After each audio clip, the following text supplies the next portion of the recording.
Utang ng Pilipinas umabot sa bagong record high, 17.65 trillion pesos. Ganyan ho katindi ang bagong record high na yan. Para ho yan yung high ng mga opisyal ng pamahalaan na nasa Malacanang. Ang problema ho kasi dito mga kababayan, wala namang problemang mangutang. Lahat naman ho siguro nata ng bansa ay nangungutang yan. O yung iba nagpapautang. Okay lang sana mangutang tayo na mangutang. Kaso ang problema ho mga kababayan, nangungutang tayo pero wala ho tayong nakikitang resulta. Okay lang sana, ito yung pera natin ngayon, ito yung nakolekta nating buwis sa mga kababayan natin. Ito kalahati nito, ibubulsa na natin, ipagpa-flood control na natin, ipag-insertion na natin. Yung kalahati, gagamitin natin para sa development. Yan, di ba? Papagamitin natin para sa development. Binigyan na nga kayo ng nanakawin. Ang gusto ko kasi nila, lahat nakawin nila eh. Tapos itong uutangin, ipanggagawa ng mga proyekto na mag-generate ng additional revenue sa mga susunod na taon. Ano ang epekto nun? So yung mga inutang na to, nakapaggawa ng, nakapagpaganda ng ating ekonomiya, nakapagdagdag ng trabaho. So itong mga inutang na to, maganda ang magiging impact sa ating bayan. Magkakaroon ng mga panibagong infrastruktura, magkakatrabaho ang ating mga kababayan. In the long run, yung ating pangungutang mababayaran natin doon sa mga naging resulta nung ginawa nating pangungutang. Kaso ang problema dito, uutang tayo, nanakawin nila. Hindi pa sila makontento, yung kita natin, yung mga buwis natin, nanakawin pa rin nila.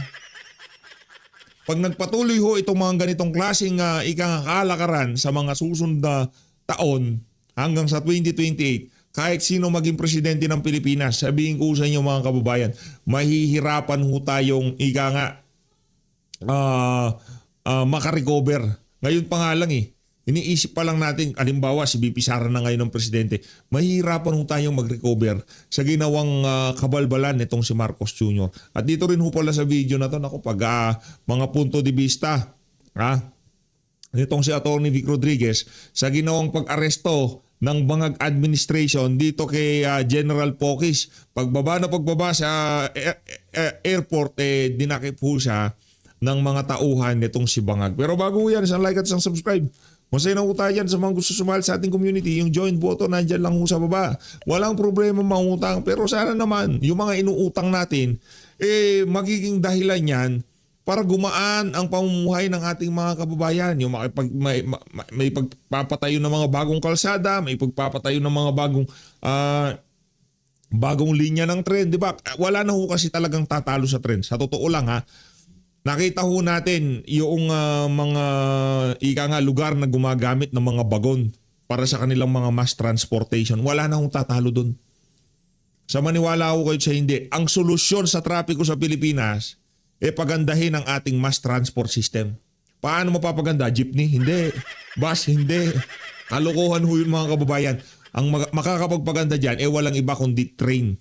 Yung train system natin, yun ho talaga ang makakapagsalba sa atin sa sandamukal na problema. Pagka lumabas ka ng kalsada, sigurado traffic ang aabutan mo dyan. Ngayon, pagka meron ng magandang mass transport system sa Pilipinas at gumamit ka pa rin ng sasakyan, na traffic ka, problema mo na yun. Ano naman to ko? Ang ganda na ng, di ba, sa ibang bansa ganyan Ang gaganda ng mass transport system nila, kaya yung mga tao doon hindi na ho nila ninanasang magkaroon pa ng sasakyan. Ang gamit lang ho nila bisikleta at paa. Pagka ikaw naglakad, nagbisikleta, makakapunta ka na sa pupuntahan mo. Iwan mo ng bisikleta mo, mag-train ka, balik ka, nandun pa rin sa bagay sa Pilipinas, wala na wala nang matigil. Dito tayo kay Atty. Rowena Guanzon, Pag-imay. Mga napunan itong si Atty. Rowena Guanzon dito sa 2026 budget, na kung saan napakarami pa rin pork, napakarami pa rin kalokohang ilinagay ang administrasyon nitong si Marcos Jr. Game! At Admar po ang inyong mga kasama. Maraming salamat po sa inyong oras. Gandang araw po. Salamat sa inyo. Opo, Happy New Year! Happy Happy New Year po sa inyo, Attorney. At ito nga, ang bagong taon at may pirmado na rin po itong ating budget ngayong taon, Attorney. Ano ho bang masasabi po ninyo dito? Ang Malacanang sinasabi pinakamalinis daw itong budget natin ngayong taon, Attorney. Pinakamalinis. Meron bang, is there such a thing as pinakamalinis na budget? Baka ibig nila sabihin wala na daw pork barrel. Kahit sabihin mong malinis ang budget, madudumi naman yung nag-i-implement. Ganun pa rin. Opo. Di ba? Kung magnanakaw pa rin dyan sa DPWH, Opo. Attorney, meron... sa Department of Agriculture, wala rin. Ang ibig nila sabihin siguro dahil na-minimize nila yung pork barrel, pero hidden. Sinasabi ni Senator Amy Marcos, yung pork barrel nila, hindi halatang baboy kasi giniling. Opo. Dito nga po, ang sinasabi, yung tinuturing po yung pork barrel, alin po ba dito sa budget natin ngayon yung nakikita po yung red flags? Tingnan mo yung DPWH, malaki pa rin ang budget ka. Wala naman problema niyan dahil infrastructure drives drives also the economy by because of the construction. Pero kung titingnan mo, dapat dinisclose nila sa atin, alin dyan? Ang sinasabi kasi nila, wala na daw flood control projects except doon sa may mga foreign funding. Hindi naman nila sinasabi sa atin, alin doon ang may foreign funding para ma-monitor din ng mga bansang inutangan nila. Ibig sabihin, nangungutang pa rin ang administrasyon ni BBM. Opo. Para dito, i-funding sa budget na ito na nanakawin lang din ng mga corrupt. Yun ang problema kasi basic eh. We are a poor country. Tapos ganyan kalaki ang budget nyo, 6.7 trillion, deficit pa rin. Kasi ang sabi nga ni Secretary Recto, 1.6 trillion pa ang utang na babayarin dyan bawat taon-taon. Deficit yan, saan nila kukunin yan? Hindi sa taxes natin. Pinipilit nila tayo lagi sa VAT na yan na 12% Ayaw ni Recto ibaba ng 10%.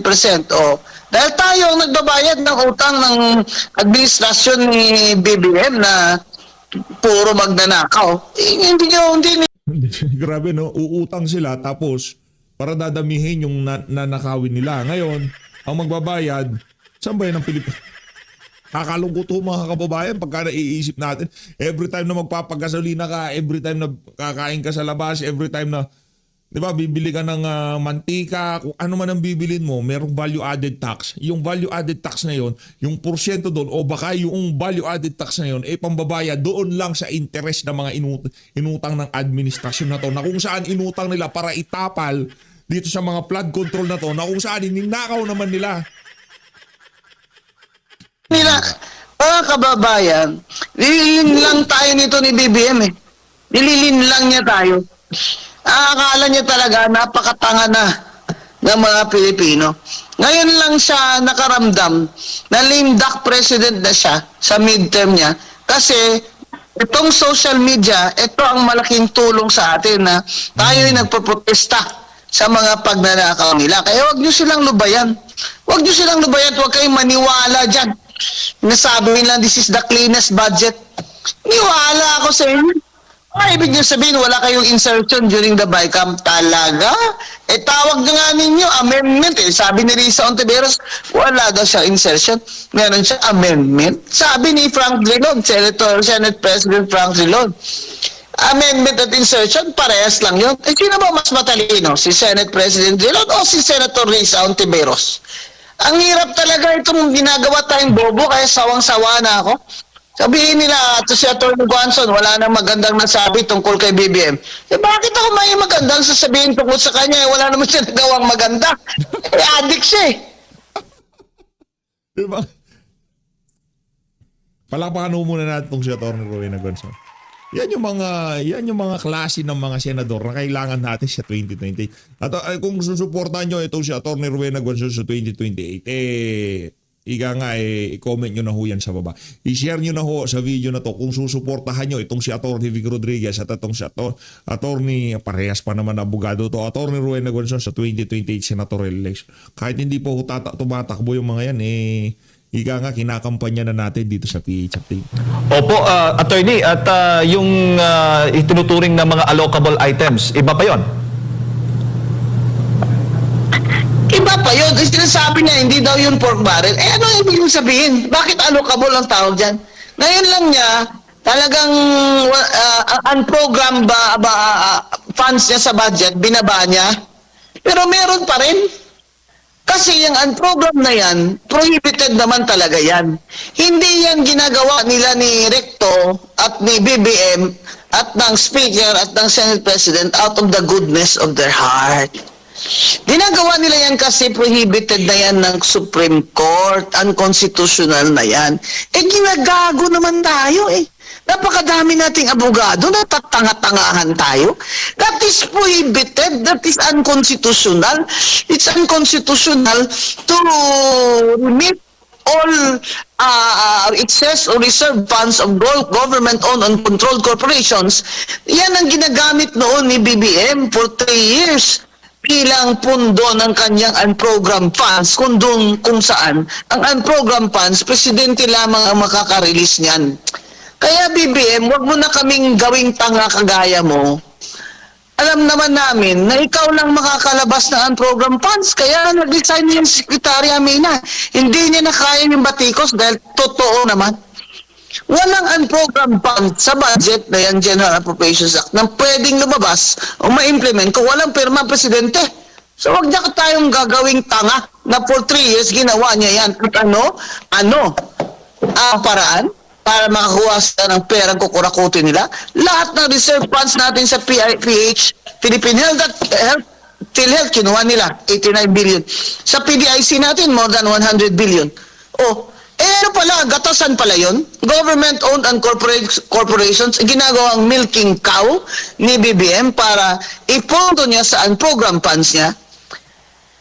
Ang unprogrammed funds, dapat lang yan, may mga excess revenues na hindi inasahan.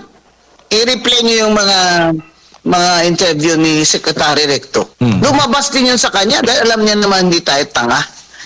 Yung non-program funds na yan, that's just in the budget, pero wala yung pondo. Pupunduhan lang yan sa excess revenue. Kaya dapat nga yan, nilalabas lang yan towards the end of the year na alam mo na kung may excess revenue ka. Paano ka may excess revenue? Wala nga, deficit ka nga. Opo. Deficit na itong gobyerno niya. Kaya siya nangungutang every year. 1.6 trillion pa ang babayarin na utang this year. 6.7 ang trillion ang budget natin. Saan nila kukunin yun? Sa taxes natin. Sa taxes natin, lalo na yung 12% VAT na pahirap sa mga mahirap. Yan ang mga kababayan. Ito, bagong taon nito, nagmamalinis si BBM at si Recto. Huwag kayong maniniwala dyan. Wow. This is the cleanest budget ever bullshit. Kabalbalan yan. Attorney, ito nga nababanggit po ninyong unprogrammed funds. May mahigit 90 billion pesos po ang dinito ng Pangulo at may mga natitira pa. Para po sa inyo, dapat lahat ng unprogrammed funds alisin dito sa budget natin. Dapat alisin niya. Ginagawa niya yung kiti-kiti Ginawa niya yung, kumbaga, yun yung kanyang tawag dyan, piggy bank. Na kukupit-kupitin niya yan pag may, President, kailangan ko ng ganito, tulies dun sa district ko para may kickback ako dyan na 20%. Di ba?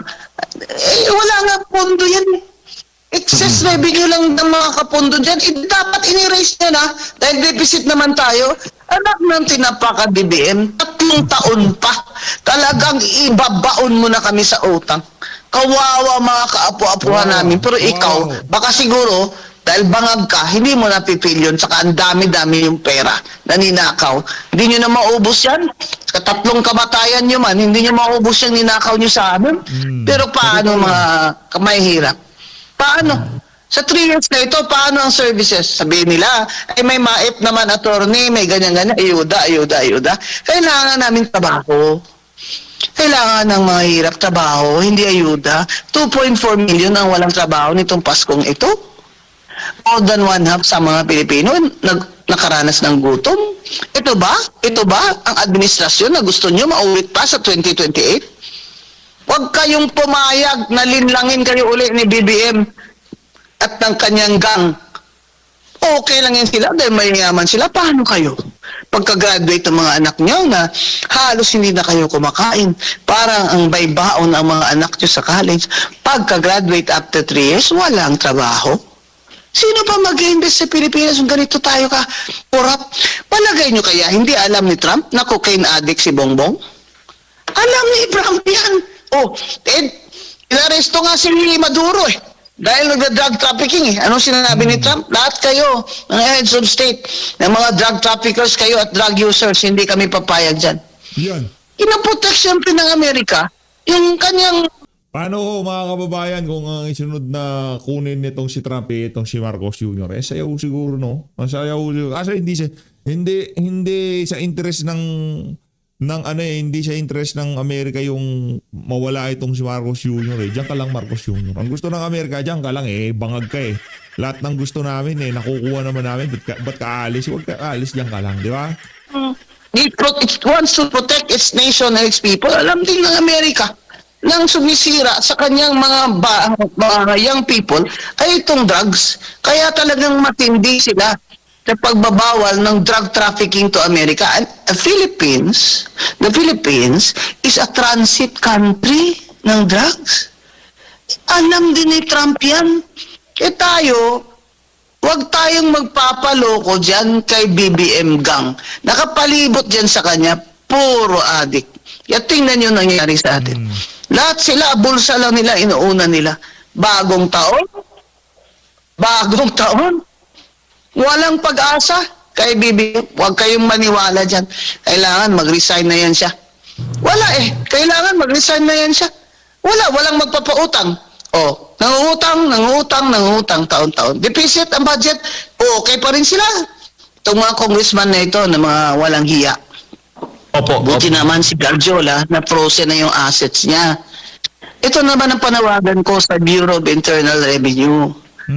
Si Garjola, tingnan yung pagsimula niyan, ganyan ba yung kayaman? Lahat ng mga anak niya, kontraktor.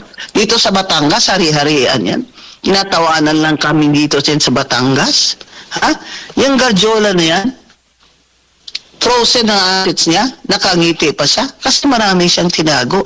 Dapat yung BIR calling the Bureau of Internal Revenue, singilin nyo na ng unpaid income tax at filean nyo ng criminal complaint ng tax evasion yan si Garjola para talaga matigil na itong mga magnanakaw na congressman na ito. Opo. Attorney, bago ko lang ipasok kay Partner Admar at mga karagdagang katanungan ko po mamaya, sa tingin mo, so ibig sabihin, may legal na basihan o batayan ng ilang kongresista o ilang individual na may balak pong maghain ng reklamo patungkol nga po dito sa 2026 national budget natin sa Supreme Court?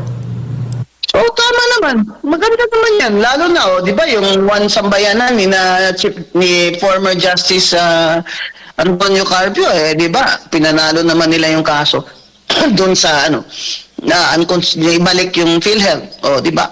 Ngayon, may nag-file naman, di ba, na hindi pwede yan. Ibalik nyo yung PDIC na yan. Kasi may ruling na Supreme Court Hindi ba? Doon sa Greco Bellica case, di ba? Sinabi din doon basahin nyo ulit doon na unconstitutional naman yung mga ginagawa nila dyan sa unprogrammed funds bakit ginagawa pa rin nila? Kasi pakapala na lang ng mukha itong mga bangag na to. Attorney, para sa kanila, sige, bahala kayo. Basta nagawa na namin, nakuha na namin pera. Opo, Attorney, dapat wag nyo na iboto itong mga to. At itong mga party list nito, nakita nyo yung listahan, ito, na ang lalaki ng kuha nila, billion piso. Abay, party list dapat marginalized. Lahat ng nakakuha doon, di naman marginalized. Dapat huwag nyo na iboto yan. Puro vote buying naman kasi, kaya binoboto nyo payo ko lang sa inyo sa 2028, mga kababayan.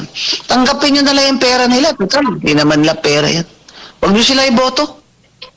Opo. Attorney, Mayong Buntag, si Admar po ito. Ma'am, opo. Mayo.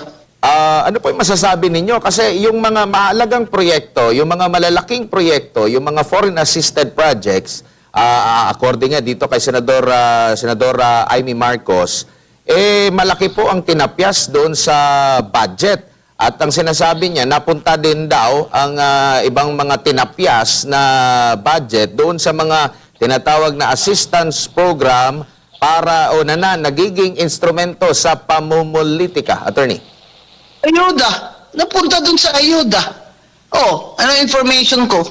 Sa DSWD, nag-i-imbak ng ayuda si Senator Risa Ontiveros. Sa 2028 niya pa ilalabas yan. Aba, yung DSWD Secretary Gatchalian, pag hindi po nailabas yung mga ayuda na yan, ay dapat wala na yan. Next year, hindi na yan pwede. Hindi ko naman pwede yan. 3 taong ayuda-ayuda ibibigay nyo sa mga senador at congressman. Eh di, indirect vote buying din yun. Saka itong COMELEC, dapat ibawal nyo na yan. Hindi lang during the campaign period. Yung mga ayuda na yan. Correct. Hindi lamang during the campaign period, before the campaign period. Pambihira naman. Pambihira naman itong buong sistema sistema ng mga politikong tradisyonal na ginagamit lang yung pera ng taxpayers para sa kanilang patronage at vote buying. Vote buying yan, direct or indirect, vote buying pa rin yan. Anong sinabi nila? Ayun, hindi na daw idadaan sa mga senador at congressman itong mga ayuda. Talaga, Secretary Rex Gatchalian, bibisitahin kita dyan, ha? Titingnan ko. Ba't naman itong COA? Ano nangyari dyan sa COA? Dating COA commissioner ako. Anong dapat natin nakapaka-professional na mga tao dyan? Ano nangyari dyan? Dahil lahat tayo kakuntsaba kayo ng gang ni Martin Romualdez at ni BBM. Ano nangyari dyan? Nasaan ang post-audit nyo? Dyan sa mga ayuda na yan na nadudoble-doble na mga ghost na mga binibigyan. Aba, in the first place, DSWD, dapat hindi na yung mga barangay captain nag-identify dyan. Biro mo yung campaign period, doon sa Bigayan, doon sa Barangay Bato sa Sagay, sa 2nd District namin, may tarpaulin yung 4-piece ni Libanan. Ayop ka, Libanan. Taga saan ka ba? Di ba taga Leyte ka? Dynasty ng balot yung 4-piece, dapat nga ipa-cancel yung registration mo ng COMELEC, voto proprio Bakit? Nililin lang mo yung mga tao. Akala ng mga tao, ito yung 4-piece na namimigay sa amin. Di panalo ka nga. Biro mo yun, layo-layo. Nandun siya sa Sagay. Barangay Bato. May tarpaulin pa siya na 4-piece. Binibigay ng DSWD yung pera. Ikaw tayo mga DSWD kayo sa Negros at sa Region 6 Panindigan nyo yung trabaho nyo ng mga career officers kayo. Bakit kayo pumapayag na may mga tarpaulin dyan? Dapat bago kayo mamigay, sabihin nyo na hindi, tanggalin nyo yan. At i-announce nyo na ito po ay galing sa national government, galing sa taxes ko, hindi po ito galing sa mga congressman. Lahat kasi kakuntsaba. Ayun ang problema Opo. Lahat kakuntsaba. Pag ako nagpresidente, lahat ng magnanakaw ng mga sekretary, pumirma kayo, putulin yung sarili yung daliri. Live stream. Opo. Attorney, panghuli na lamang po dahil nabanggit din po ni Senadora Amy Marcos na giniling at in-reconstruct daw po yung pondo ng gobyerno at yung iba pa ay nag-allocate na maaring gamitin sa paglalatag po ng yung sa isinusulong or sa muling pagbuhay nitong impeachment laban kay Vice President Sara Duterte po, Attorney. Ano masasabi niyo po? Ay, ano pa nga ba? Siyempre, yung mga allocable nila, ano pala yun? Abangan nyo. Yun nga ang challenge ko kay Secretary, kay Speaker D. Speaker D, magpakita ka naman na hindi ka naman puppet ni BBM at ni Sandro Marcos. Sa sarili mo lang naman region, kayang-kaya mo nang panalunin sarili mo without them. Napakabait mong tao, kaya ka naman nila, akala nila, mauutosan ka nila. Kabay, kung gusto nilang mag-file ng impeachment dyan, bakit kailangan silang makakuha ng kanilang mga pondo sa project nila? Galing sa speaker yan. Ang speaker ang may control dan. Pag nangyari yan, makikita na natin, hindi naman pala, ito palang speaker, hindi naman pala for reform, di ba? Hayaan mo sila, pumirma sila dyan, pero walang kapalit, di ba? Kaya yung unang impeachment, talagang yun, from the start, tainted yun. from the start. Kasi namigay talaga ng pera yun eh. Saka project funds eh. Kaya solve na solve ho yung iba mga congressman kahit hindi na sila congressman mapahanggang sa ngayong mga panahon na to. Yung feeling nila, ang laki ng utang na loob nila kay Martin Romualdez kagaya nitong si Barbers, di ba? Pantagan nyo, yan yung mga bibo dyan sa Twadcom na yan. Sila ho talaga ang ika nga pumaldo doon sa ano na yon, doon sa impeachment itong si BP Sara. 777, 8888. Nakanang to ako ha. Pagka pumirma ka, automatic lahat ng gusto mo sa distrito mo, wish granted na kagad. Kaya tingnan nyo mga kababayan, yung nung magkakagulatan, biglang magkakapirmahan, talagang yung nagpunta sila sa isang lugar, hindi pa nila nabasa yung articles of impeachment, automatic pirmahan na. Kasi nga idinaan nila sa pera, dinaan nila sa pabor sa kanilang mga distrito. Kaya yung mga congressman mga walang kwenta ho yan mga kababayan. Hindi natin linalahat, karamihan dyan may kwenta. Pero karamihan ho dyan, mga siraulong, mga mukhang pera, pumasok sa politika para lamang magkapera. Yan si Martin Romualdez, nasaan na ba yan ha? Nasaan na yan? Opo. Tatago si Martin Luther kasi tinago niya na yung mga pera natin abroad. Yung asawa niya, nandyan pa eh. Isa pa yan, kapal ng mukha. Yeda Romualdez, ang kapal ng mukha mo. Naka 3 terms ka na. Pumasok ka pa 4 terms sa tingog. Ito namang si Chairman Garcia ay piniyagan ka. Ano ba yan? Nakakabobo na talaga ang power? Kasi nandyan na yan sa batas eh. And when the law does not distinguish, you should not distinguish. Pag sinabi ng law na yung 3 terms ka lang na sunod-sunod as congressman, hindi sinabi na except the party list. Ano? Alam mo, nakakabobo na kayo eh. Noon, quiet lang ako pero nakakabobo na kayo. Comelec commissioners, ang gagaling nyo dyan. Opo. Nakakahiya yun na nag-commissioner tayo tapos during the term of Marcos and Romualdez tatago-tango lang tayo dyan sa kanila. Bakit? Kahit hindi naman silang presidente, may pension ka naman bakit hindi mo nalang galingan? Bakit hindi ka nalang maging dignified dyan? Maging honest with integrity ka dyan? Total, yun na naman ang habol natin eh. Tumanda tayo na hinahangaan tayo ng mga pamilya natin, ng mga apo natin at mga tao. Hindi ba? May bonus pa. May pension pa. 300,000 naman. Kahit sinong presidente. Bakit tayo tatango-tango kay Martin Romualdez at kay BBM? Independent commission ng Comelec, COA at Civil Service Di ba? Nasa constitution niya. May kailangan magising-gising naman to si Chairman Garcia. Dati hindi ko yan siya minimension Pero dito sa kay Romualdez sa Tingog, kailangan ko na talaga this New Year ilabas yan. Kaya naman mga kababayan, pati itong si malaki rin yung pananagutan itong mama na to, di ba? Yung nangyari noong eleksyon. Yung natulog lang tayo, biglang lumiit yung bilang ng mga boto na pumasok. Ang dami napakarami yung mga anomalya. Mga nakalipas na buwan pa lang yan Di ba? May 2025, last midterm election.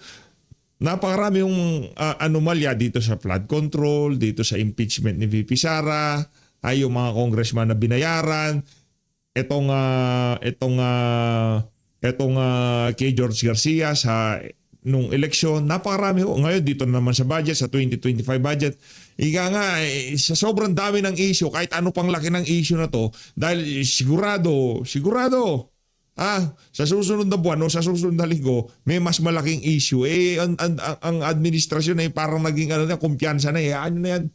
May next week, meron ng bagong issue. Matatabunan naman yan. Kaya naman, kailangan ho natin ngayong mga panahon na to, idiin yung mga talagang sabit dito sa mga maanumalyang flood control project na to. At walang iba kundi ang si Saldico. Mga kababayan painitin ho natin yung isa sa mga kailangan pauwiin at panagutin. Kailangan kagalitan na sambayan ng Pilipino. Walang iba kung hindi itong si Saldico. Dito na ho tayo kay Atty. Vic Rodriguez. Di na ho tayo si Segway dito. Siyempre, maisog Ito na ho mga kababayan. Game! Sa inyong lahat, ang ating pamagat ngayong hapon, mainit na mainit pa rin pinag-uusapan. Mainit, sobrang init, kumukulo kahapon ang pag-aresto kay dating Major General Retired Romeo Omek Pokis ng Philippine Air Force. Siya po ay inaresto kahapon paglapag ng kanyang commercial plane galing po sa bakasyon from Bangkok, Thailand. Kaya po yung ating pamagat ngayong hapon ay hocus pocus. Hocus pocus. Lagay po natin sa tamang konteksto. Yung hocus po kasi pag tiningnan ninyo sa dictionary, ibig sabihin po niyan ay deception, panloloko. Kaya nga po 'di ba may salitang hocus pocus o yung pagpapalaganap ng panloloko, panlilinlang, pambubudol. Ito po ang ginawa nila sa katauhan ng isang mahusay na dating sundalo, retired Major General, nakapagtapos dating kadete sa Philippine Military Academy. Walang iba kundi si retired Major General Romeo Omek Pokis.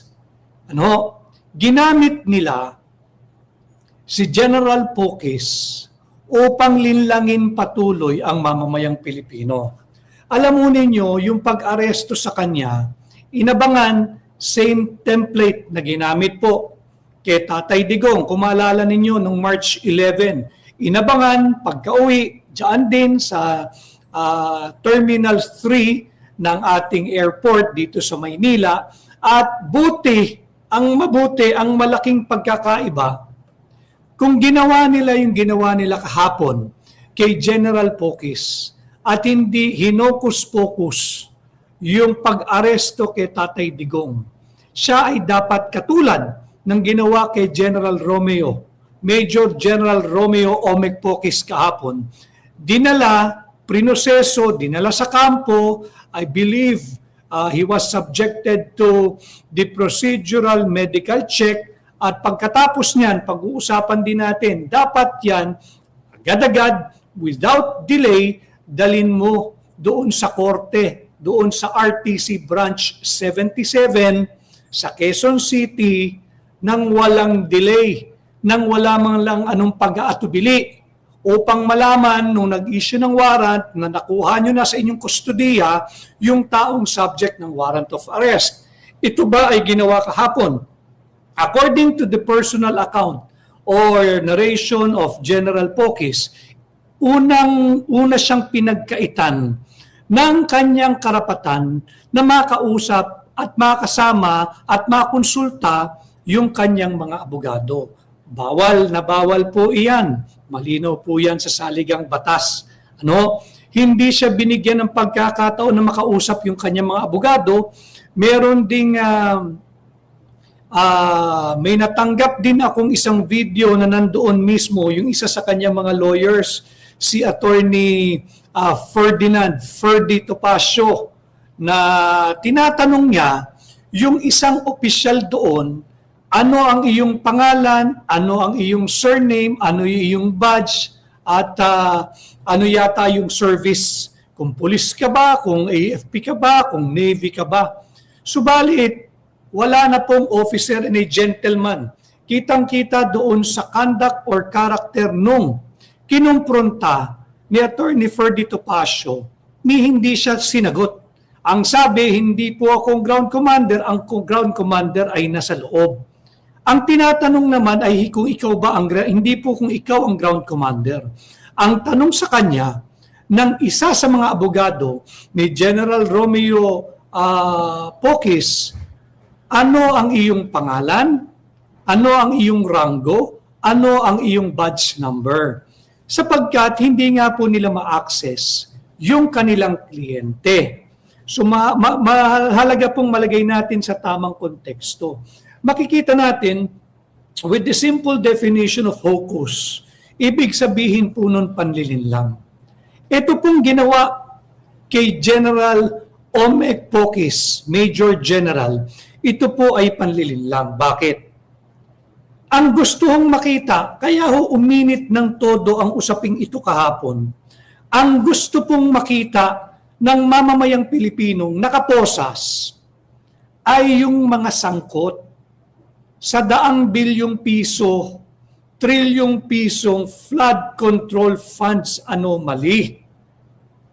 Yung tipong mga itinuturong mastermind, nasaan na si Manny Bunuan, Si General Pokis, pagkagaling sa kanyang bakasyon mula Thailand, ang kaso po ng sedition or inciting to sedition, mas mababa po yun sa sedition eh.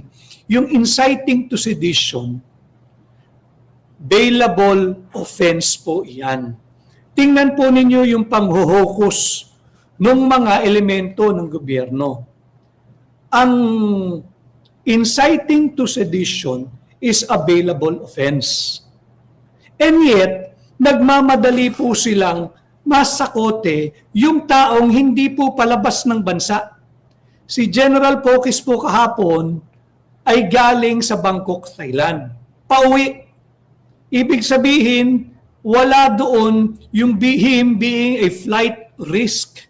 Wala po yung elemento na kinakailangan siyang agad-agad dakpin sapagkat he is in the act of fleeing the jurisdiction of the Philippine courts and of the Philippine government.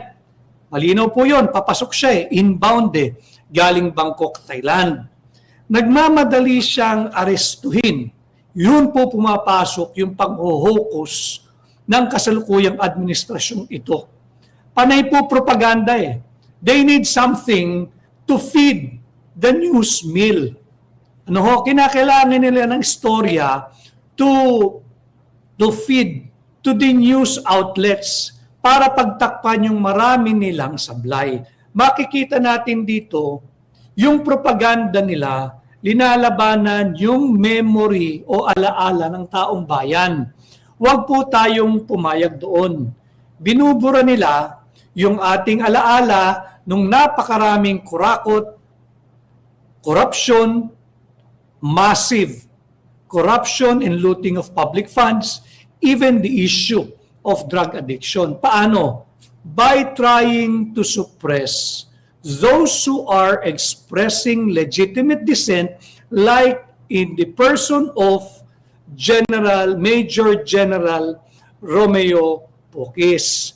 Mahalaga po na i-emphasize natin yung kanyang ranggo sapagkat alam naman natin from enlisted, pinakamababa hanggang sa maging chief of staff ka, hindi po ordinaryo yung social contract ng bawat sundalo o yung social contract na pinirmahan nung sila'y nag-oath bago sila pumasok sa kanilang katungkulan, bago sila pumasok sa academy, bago sila nagpa-recruit, o voluntaryong pumasok, yung social contract ng mga military at other uniform personnel, katangi-tangi po yan.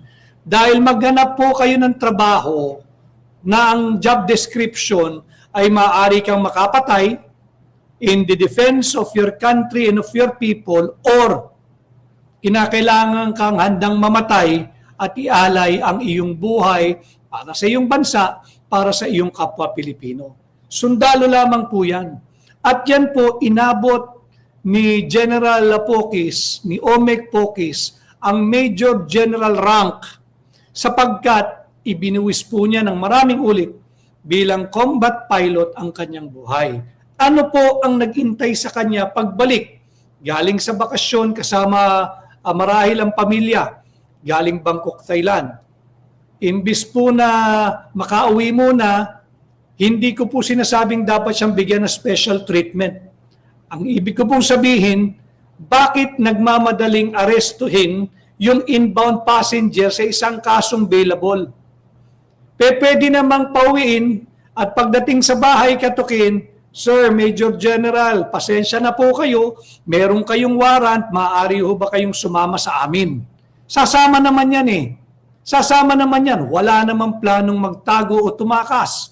Katunayan, umuwi nga ho ng Pilipinas This notwithstanding that he was very well informed, na meron ng warrant laban sa kanya. At alam din niya yung senaryo ng gobyerno ng pamahalaang ito na siya ay aarestuhin pagkalapag ng kanyang eroplanong commercial plane na sinasakyan galing bakasyon, galing Bangkok, Thailand. Bakit sila nagmamadali? Tatandaan po ninyo, hindi lamang po kay General Pokis ginawa ito. Hindi lamang, atras po tayo ng kaunti. Si General Pocis, inangat na po siya, salamat, ng na mapang-abusong administrasyong ito sa level nila ating mga pambansang bayani, Jose Rizal, Andres Bonifacio, Tatay Digong, Macario Sakay, yung mga lumaban sa mga nag-aalipusta at naisumaklaw sa ating kalayaan. No? Alam po ninyo, itong batas sa sedition, lumang batas na po ito eh. Nagmamadali silang arestuhin yung taong pauwi sa kanyang bansa. Inabangan doon sa airport, napakaraming elemento ng CIDG, hindi naman siya armado. Nakakatiyak din po tayo roon. Bakit? Galing Thailand eh. Nakapasok siya roon nang wala siyang kahit ano. Walang armas, wala lahat. Dahil dumaan yan sa airport screening, sa ilang layers ng X-ray, at nakakatiyak sila. Pero ang punto ho doon, bakit kating-kati sila? Bakit nagmamadaling arestuhin? Di ba? Bakit siya nagmamadaling arestuhin? Kinakailangan ba abangan ng pag-uwi? Makikita natin na ang layunin ay manakot. Ang layunin, intimidasyon. Ang layunin, takutin. Ang mga katulad niya, napapabilang po tayo doon sa mga tunay na oposisyon nitong mapang-aping administrasyon, takutin at patahimikin. Yun lamang po eh. Hindi naman siya may tuturing na Philippines Most Wanted. Siya ba ay Philippines Most Wanted? Di ba dapat ang pinagsisikapan ng elemento ng PNP, yung pulis ng Pilipino, hindi po yung pulis ng plunderers. Di ba? Huwag ho kayong paggamit dyan, paulit-ulit kaming nananawagang mga Pilipino. Ang dapat ninyong pusasan, nasaan na? Si Manny Bunuan nga, pinalabas ninyo ng bansa eh. Yung dating kalihim ng DPWH, pinalabas ninyo ng bansa, hindi ninyo inimbestigahan. Yung ating pambansang pulisya, yung CIDG, ito papauwi. Pumasok ng kanyang sariling bansa. Walang planong tumakas. Mano ba naman pauwiin mo muna at doon mo i-serve yung warrant of arrest? Ulitin ko sasama po yung tao eh. I have met him only once. Nagkausap po kami, inarrange ang aming common friend nitong nakaraang Desyembre. Bago po magpasko, nakapagkwentuhan at nagkamustahan. At doon pa lamang, alam na niya na siya ay magiging subject ng warrant of arrest. At alam din niya na siya ay aarestuhin. Subalit, tinupad lamang niya, gaya ng mga lahat ng matitino at responsabling mga bakasyon muna, magpapasko, ilabas ang pamilya, umuwi ho siya para harapin itong kasong to. Ano ho ba ang sedition? Brief background lamang po, para makita ninyo kung gaano tayo hinuhukos o dinideceive o linoloko o binubudol ng administrasyon ito. Ito po'y lumang batas. 1901 pa po ito nagsimula. 1901. Yung panahong 1901 para sa ating mga kabataan, yung 1901, tayo po ay nasa ilalim pa ng soberanya ng Estados Unidos. Wala pa po tayong independence noon. 1901, tayo po'y colony pa ng Estados Unidos. So ang sitwasyon noon, nagpasa ang Philippine Commission, yun po yung National Assembly may tuturing nung araw na yun, nung mga panahong yun, 1901, nagpasa po sila ng isang batas, yung tinatawag na Act 292. Yung Act 292 po, ito po yung sedition. Ano ang layunin ng sedition? Atras ko po uli 1901. Ang setting po noon, under American jurisdiction pa po tayo. Sakop pa po tayo ng mga Amerikano. Colony pa po tayo ng Estados Unidos. Ang layunin po noon, pakinggan po ninyo, i-research din ninyo.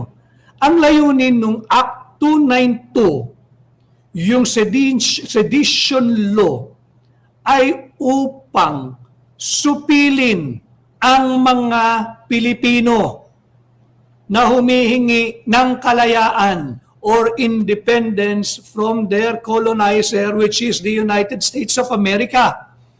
Meron pong pagkakahintulad fast forward to today.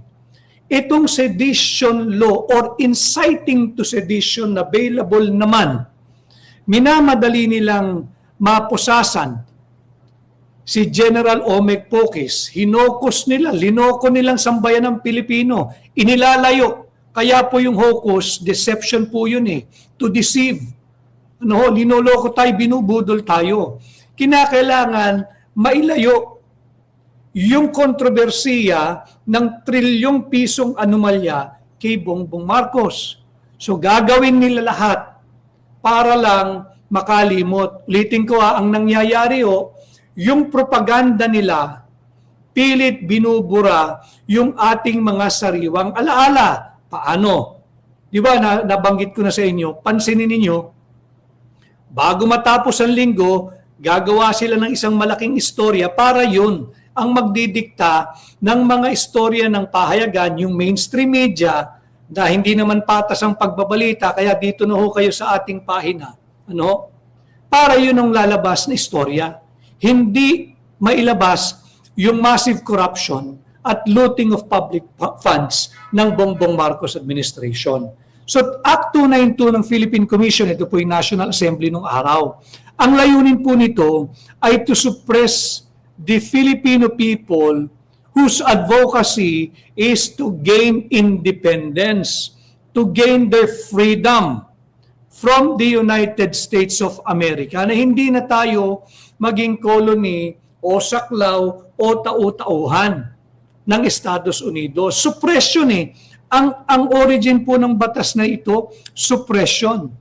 Sa pamamagitan ng sinusuppress nila yung galawan patungo sa kalayaan, yung galawan patungo sa paghingi ng demokrasya sa pamamagitan ng mga speeches at panulat o mga underground na pahayagan ng ating mga kababayan noong 1901. So makikita natin, fast forward today, suppression pa rin Ayaw ng kasalukuyang administrasyong ito na pinupuna yung kanilang kurakutan, yung kanilang korupsyon, yung kanilang incompetence. Kanya nagmamadali sila sa panimula ng taon na mapusasan ang isa sa mga nagpapahayag ng lehitimong kritisismo laban sa mapang-api, mapang-abuso, korap at kurakot na administrasyon. Nagmamadali sila. Nung napusasan na, yung apprehending officers, they are duty-bound. They are mandated to bring forthwith without delay yung pagkatao o katauhan ni General Omek Pokis sa korte na nag-issue ng warrant of arrest. Fine, dinala siya sa krame initially para magpa-medical check para makita na hindi siya sinaktan. Tama naman yun. Nasa proseso po yun. Tama ho yun. Subalit, ayon na rin mismo sa narration ni General Romeo Pokis, while he was being legally detained, legally po kasi may warrant while he was being legally detained, meron pong duty, there is a duty for the apprehending PNP elements of the CIDG to bring him forthwith. Pagtapos na yung kanyang booking, pagtapos na yung kanyang medical check-up sa korte, sa branch 77 RTC Quezon City. Anong nangyari?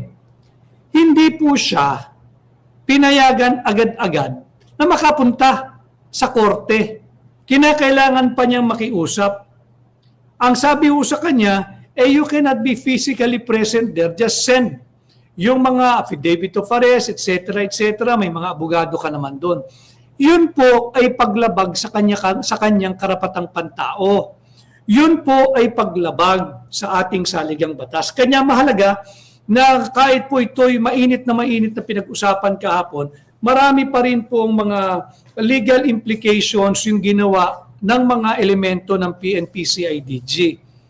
And eventually, nung siguro nagkapaliwanagan, he was allowed to be brought physically sa branch 77 RTC Quezon City. But here's the thing, Nung siya'y dadali na, again, according to the narrative of General Pocis, walang available PNP or CIDG car to bring him to branch 77. So mapapaisip tuloy yung tao, ano ba ito? Linalaro nyo ba ako? Sadya nyo bang dinidelay? Bawal po kasi yun eh. Bakit? Freedom, liberty, kalayaan po ng tao ang nakasalalay at nakataya doon. Basta yan ay meron na nakumpleto na yung booking, yung medical check, dapat yan forthwith, without delay, dali na agad doon sa branch ng korte, in this case, branch 77, RTC Quezon City, dali na agad para makapagpiyansa since bailable nga ho yung inciting to sedition. Buti na lamang at meron doong isang pulang Innova na pag-aari ng isang police officer, private car po iyon. Yun po yung sinakyan ni General Pocis papunta sa branch 77, RTC Quezon City. And in no time, inisyuhan na rin po agad yung kanyang order na inuutusan ang sino mang law enforcement na may kustodiya sa kanya na siya ay bigyan ng temporary liberty. Kasi nga ho, nakapagpiyansa na. So makikita natin dito na seemingly, una ayaw siyang papuntahin physically. Wala pong tatanggap ng piyansa ng isang taong arestado, wala pong pipirmang order dyan ang kahit na sinong husgado o hukom kung hindi niya nakikita na nasa harapan niya personally yung taong subject ng warrant of arrest. Now, hindi maaaring sabihin ng ating pambansang pulisya, lalo pa ang CIDG, na hindi nila alam ang prosesong ito. Bakit? Araw-araw may naaresto po yan. Alam nila yan. Nakalibro na ho sa kanila yan. Nasa manual na po nila yan. Pero dito, initially, he was refused when he requested that he be brought personally and physically to the court so he can file his proper bail bond. Sinasabi hindi pwede, nandun naman ang abogado mo, nandun naman yung mga papeles. Eventually, the elements of the PNP CIDG relented, thinking probably, I'm just assuming, I'm just intellectually guessing, baka ang assessment nila, alam ng taong ito ang kanyang karapatan sa ilalim ng ating saligang batas at criminal procedure. Natural. Major General yung inyong inaresto eh. Graduate din naman ng academy yan, ng Philippine Military Academy. Di ba? Hindi naman naabot ng Major General yan kung parang mga trolls ng kasalukuyang administrasyon ng pag-iisip ni General Pocis. No? Hindi ho maalam ito. Combat pilot po ito eh. So doon natin makikita, inabangan pag-uwi, agad-agad pinusasan, tapos ayaw naman agad-agad dalhin sa kaukulang branch ng hukuman kung saan nag-issue ng warrant of arrest. Yun po yung pinupoint natin. Now, bakit ito deception? Hindi lamang po si General Pocis ang una. And I'm sure hindi lang din siya ang huli. Marami pa ang ihaharas ng Marcos Jr. administration na ito ng kung ano-anong kaso. Remember, SMNI, tinanggalan ng prangkisa. Bakit? Sapagkat nagbabalita ng mga kritikal sa administrasyon. Hindi po laban. Wala pong kalaban. Pilipino po tayo lahat. Pero yung pagiging critic ng mamamayang Pilipino, lalo na ang media outfit na kagaya ng SMNI, par for the course yan, yung tawagin. Ibig sabihin, normal. Diba? Kanya nga yung mga naglilingkod sa pamahalaan, meron na pong ruling, ang dami ng jurisprudence, ang sinasabi ng kataas-taasang korte, ang ating Korte Suprema, hindi ba maaari dyan yung mga balat sibuyas na nahahabdian agad yung kutis, madaanan lamang ng isang electric fan na umiikot, umaaray agad. Di ba? So dyan makikita natin, tinanggalan ng prangkisa ang SMNI. Dahil si SMNI Ang tinuturong leader dyan ay si Pastor Apollo Sikibuloy, dinagit din nila. Si Pastor Apollo Sikibuloy. Pero wag po tayong lumayo. Hindi ho ba, malapit na hong mag-isang taon, March 11, wag nating kakalimutan, 2025, same setup, same scenario. Pagkalapag ng kanyang commercial plane galing sa Hong Kong. Nalalaman ko rin ng personal ito dahil magkasama kami the day before. Magkasama kami sa Hong Kong. Ganyan din ang ginawa nila kay Pangulong Rodrigo Duterte, kay Tatay Digong. Ang pagkakaiba, bukod sa bruskuhan ang nangyari, hindi siya binigyan ng elementary, fundamental procedure in the enforcement of criminal laws. Ano yun? Yung his day in court.